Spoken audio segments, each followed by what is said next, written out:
আসসালামু আলাইকুম গাইস, সবাই কেমন আছেন? আমি আয়েশা আমার নিউ আর একটা ব্লগে আপনাদেরকে ওয়েলকাম করছি। তো সকালবেলা আমার মেয়ে হচ্ছে স্কুলে যাচ্ছিল, ওকে রেডি করে দিলাম। রেডি করে দিয়ে সকালে নাস্তা করার আগে আমি আর আমার মেয়ে একটু ব্যালকনিতে বসেছিলাম, একটু টাইম এক্সপেন্ড করছিলাম। সকালবেলা উঠে আমি ফ্রেশ হয়ে নাস্তা বানানোর আগে ওকে একটু পড়ায় হচ্ছে দেন নাস্তা বানাতে যাই। তো এখানে ও হচ্ছে একটু কথা বলতেছিল। আর আজকে সকালে নাস্তার মধ্যে আমি এখানে হচ্ছে বরবটি ভাজি আর রুটি ডিম সিদ্ধ করব।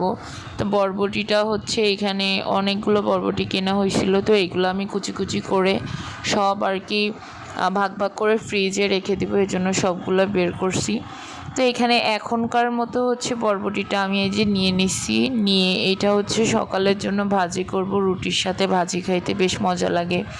আর আমি একটু আমের আচার বানাবো, তো এই জন্য হচ্ছে কতগুলো আমও কিনছিলাম। আমগুলো হচ্ছে ফ্রেশ করে সুন্দর করে ধুয়ে নিব, ধুয়ে হচ্ছে আমগুলো কেটে রাখবো। তো এই যে আমগুলো ধুয়ে নিলাম, আর অন্যদিকে আমার হচ্ছে বরবটি ভাজিটা সুন্দর করে হয়ে যাচ্ছে। আমার না ভাজি খাইতে বেশ ভালো লাগে, বিশেষ করে গরমের সময় করলা ভাজি, বরবটি ভাজি, এগুলো আমার কাছে খুবই ভালো লাগে। আর এই যে আমগুলো আমি ফ্রেশভাবে একেবারে ধুয়ে নিয়েছিলাম। অন্যদিকে বেশ কিছু বাজার করা হয়েছিল, সজনে ডাঁটা ছিল, সজনে ডাঁটাগুলো এইভাবে কেটে আমি হচ্ছে ফ্রিজে রেখে দিব, যখন লাগবে তখন রান্না করে রেখে দেবো। এই যে সজনে ডাঁটাটাও আমার হচ্ছে কাটা কমপ্লিট।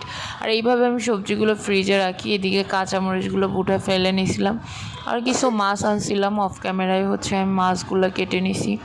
আসলে এত বিজি ছিলাম যে মাছ কাটার হচ্ছে টাইম হয়েছিল না, ভিডিও করার টাইম হয়েছিল না, সরি। পরে হচ্ছে মাছটা ক্লিন করে তারপর আপনার সাথে ভিডিওটা শেয়ার করলাম। আর আজকে দুপুরে রান্না করব পটল দিয়ে, আলু দিয়ে, আর এই যে এই বড় মাছ দিয়ে। তো মাছটা সুন্দর করে নুন হলুদ আমি মাখিয়ে নিছি।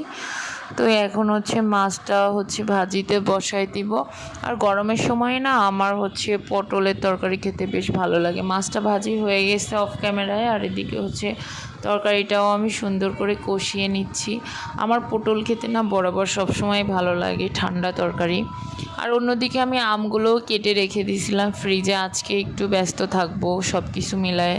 তো এই জন্য আমগুলো হচ্ছে আজকে আচার দেওয়া হবে না, কেটে ফ্রিজে রেখে দিয়েছিলাম। এখানে কিছু কচু শাক ছিল, কচু শাকগুলো সুন্দর করে কেটে হচ্ছে ফ্রিজে রেখে দিব ভাগ ভাগ করে, যখন যেমন লাগবে তখন হচ্ছে রান্না করব। তো ফ্রিজের মধ্যে কিছু ঢেঁড়সও ছিল। এগুলো অ্যাকচুয়ালি বাসার সবজি, আর বাসার সবজি খাইতে ম্যান্ডেটরি অনেক ভালো লাগে আমার কাছে। তো তারপরে হচ্ছে এখানে কিছু গাজর আনছিলাম গাজরের হালুয়া করার জন্য।